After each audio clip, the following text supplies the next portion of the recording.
বাংলাদেশের গণমাধ্যমে বেশ কয়েকদিন ধরেই আলোচনার কেন্দ্রে রয়েছে বেনজির আহমেদ প্রসঙ্গ। পুলিশের সাবেক এই আইজি যে বিপুল সম্পদ, সেই সম্পদ নিয়ে মানুষের মধ্যে একটা বিস্ময়ের সৃষ্টি হয়েছে। এবং এ পর্যন্ত যে প্রাপ্ত সম্পদ সে অনুযায়ী তার 621 বিঘা জমি পাওয়া গেছে, যেটি তার পরিবারের সদস্যদের নামে। এবং সর্বশেষ দুর্নীতি দমন কমিশনের পক্ষ থেকে তাকে এবং তার স্ত্রী সন্তানদের তলব করা হয়েছে। দুর্নীতি দমন কমিশন এক্ষেত্রে খুব অ্যাক্টিভ একটা রোল প্লে করছে, এটা আমরা দেখছি। দৈনিক কালের কণ্ঠ এ নিয়ে যে শিরোনামটি করেছে সেটি হচ্ছে বেনজিরকে সপরিবারে দুদকের তলব, এবং 6 জুন বেনজির আহমেদ, 9 জন স্ত্রী ও 2 মেয়েকে ডেকে কথা বলবে দুদক। বেনজির আহমেদের এই দুর্নীতির ঘটনাটি আমাদেরকে অনেকগুলো প্রশ্নের মুখোমুখি করেছে। গণমাধ্যম খুললেই আমরা এই বেনজির প্রসঙ্গ দেখছি। একাধিক মন্ত্রী বলেছেন যে তদন্ত চলছে, সরকারের পক্ষ থেকে হস্তক্ষেপ করা হবে না, মানে দুর্নীতি দমন কমিশন স্বাধীনভাবে এই দায়িত্বটি পালন করবে।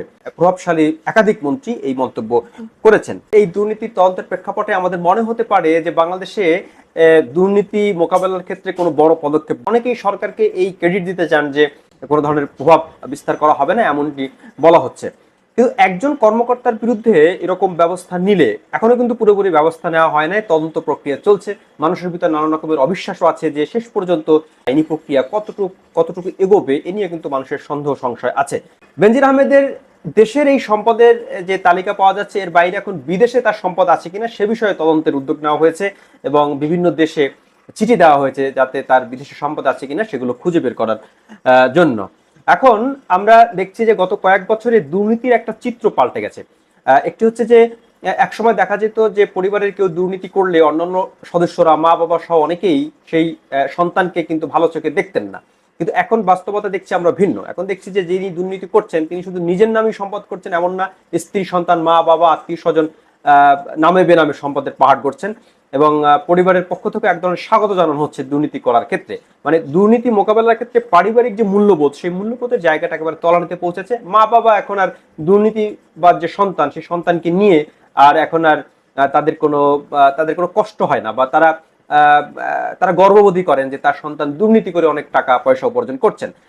এবং অন্যদিকে স্ত্রী সন্তানদেরও বেনজির আহমেদের প্রসঙ্গে বলতে হয় যে তিনি এই সম্পদ, তার স্ত্রী সন্তানের নামে বিপুল সম্পদ যে গড়েছেন, তার স্ত্রী এবং সন্তান তারা কি জানতেন না যে টাকাটি দুর্নীতি করে উপার্জিত হতে পারে?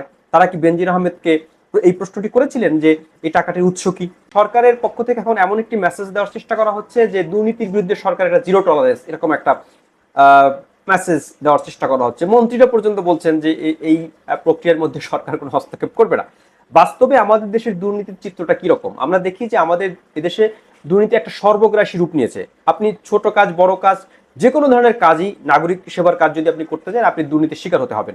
মানে শুধু নাগরিক সেবার ক্ষেত্রে যদি আমরা দুর্নীতির চিত্রটা দেখি, এনআইডি বলুন, পাসপোর্ট বলুন, জন্ম নিবন্ধন বলুন, কিংবা সিটি কর্পোরেশনের ট্রেড লাইসেন্স বলুন, সব ক্ষেত্রেই তো দুর্নীতির শিকার হতে হয়। এরকম একজন কর্মকর্তার বিরুদ্ধে ব্যবস্থা নিয়ে দুর্নীতি কি মোকাবেলা করা যাবে?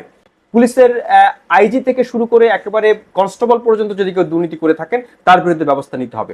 আরেকটি দিক হলো যে বেনজির আহমেদের এই যে সম্পদের কথা বলা হচ্ছে, তিনি ক্ষমতায় থাকাকাল বা দায়িত্বে থাকাকালে কিন্তু এই সম্পদগুলো গড়েছেন, এমন অভিযোগ এই আনা হচ্ছে। এবং এই কালেখণ্ডের প্রতিবেদনে বলা হচ্ছে যে আইজিপি হয়েই জমি কেনার হিড়িক, চাকরির শেষ 3 বছরই কেনেন 466 বিঘা জমি বেনজির আহমেদের। তো এক্ষেত্রে পুলিশের পক্ষ থেকে কিন্তু আমরা কোনো তদন্ত বা কোনো ধরনের উদ্যোগ কিন্তু আমরা দেখছি না। পুলিশের অন্যান্য যেসব কর্মকর্তা এ ধরনের অভিযোগ আছে, তাদের বিরুদ্ধে পুলিশের পক্ষ থেকেও কিন্তু তদন্ত করা উচিত। গত কয়েক বছর ধরেই ট্রান্সপারেন্সি ইন্টারন্যাশনাল বাংলাদেশের যে দুর্নীতির চিত্র তুলে ধরছে, সেখানে শীর্ষ 10, 12, 15-র মধ্যে বাংলাদেশের নামটি থাকছে। বিশ্বের সবচেয়ে দুর্নীতিগ্রস্ত দেশগুলোর যে তালিকা, সেই তালিকায় দুর্নীতি কমিশনের যে রোল প্লে করার কথা, সেই রোলটি কিন্তু আমরা ওভাবে দেখছি না। এই একজন কর্মকর্তার বিরুদ্ধে যে ব্যবস্থা, সে ব্যবস্থা আদতে আমাদের সামগ্রিক দুর্নীতির ভয়াবহতা কমাবে না। নাগরিক সেবা থেকে শুরু করে চাকরি, কোথায় দুর্নীতি নেই? এবং এই সর্বগ্রাসী দুর্নীতির যে অবস্থা, এটি মোকাবেলার ক্ষেত্রে সবচেয়ে বড় বাধা হচ্ছে সরকারের পক্ষ থেকে ডিনাই করা হয়, স্বীকার করা হয় না যে দুর্নীতি হচ্ছে। যদি স্বীকারই আপনি না করেন, তাহলে মোকাবেলা কিভাবে করবেন? সর্বোচ্চ পর্যায়ের কর্মকর্তা থেকে শুরু করে সর্বনিম্ন কর্মকর্তা, তারও যদি দুর্নীতি থেকে থাকে, সেই বিষয়েও একেবারে কঠোরভাবে দৃষ্টি রাখা এবং মোকাবেলা করার ক্ষেত্রে ভূমিকা রাখা, এটা সরকারের জন্য জরুরি। 1-2 জন কর্মকর্তার বিরুদ্ধে বিচ্ছিন্নভাবে ব্যবস্থা নিয়ে বা এই গণমাধ্যমে ঢোল পিটিয়ে আসলে কার্যত বাংলাদেশের এই দুর্নীতি দমন করা যাবে না। সব ক্ষেত্রে দুর্নীতির বিরুদ্ধে ব্যবস্থা নেওয়াটা অত্যন্ত জরুরি।